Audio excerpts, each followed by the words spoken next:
Let's keep the fun going. Lika, explore tayo!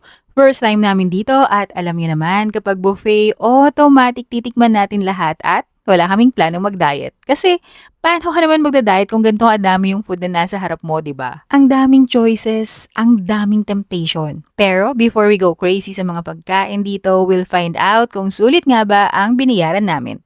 Game?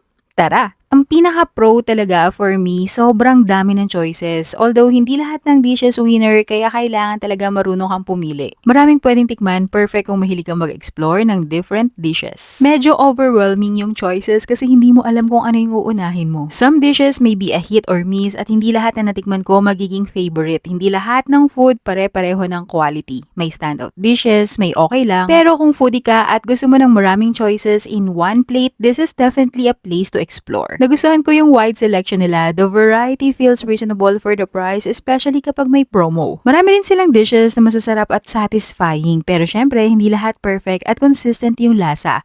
Heads up na din, medyo may delay sa food refill, especially kapag peak hours. Kaya kung may favorite dish ka, kumuha ka na agad kasi baka pagbalik mo coming soon pa din yung refill. So, sulit nga ba yung quality ng food for the price? For me, yes. Especially kung mahilig ka mag-try ng maraming klase ng food in one sitting. Hindi lahat ng dishes perfect or pang fine dining ang quality, pero considering the variety and the overall experience, masasabi kong sulit siya for a buffet. Pero ayun na nga, kung ang priority mo is premium quality sa bawat dish, baka may ibang buffet na mas pasok sa expectations mo. Para sa akin, yung variety talaga yung biggest value ng place na to. Hindi man lahat ng food nag-hit sa akin, pero marami pa ring dishes na nagustuhan namin. So for me, overall, worth considering pa rin ang food club. Dito lang yan sa second floor ng Fisher Mall, Quezon Avenue. After everything we tasted, I would say worth trying siya, especially for foodies na gustong tikman lahat.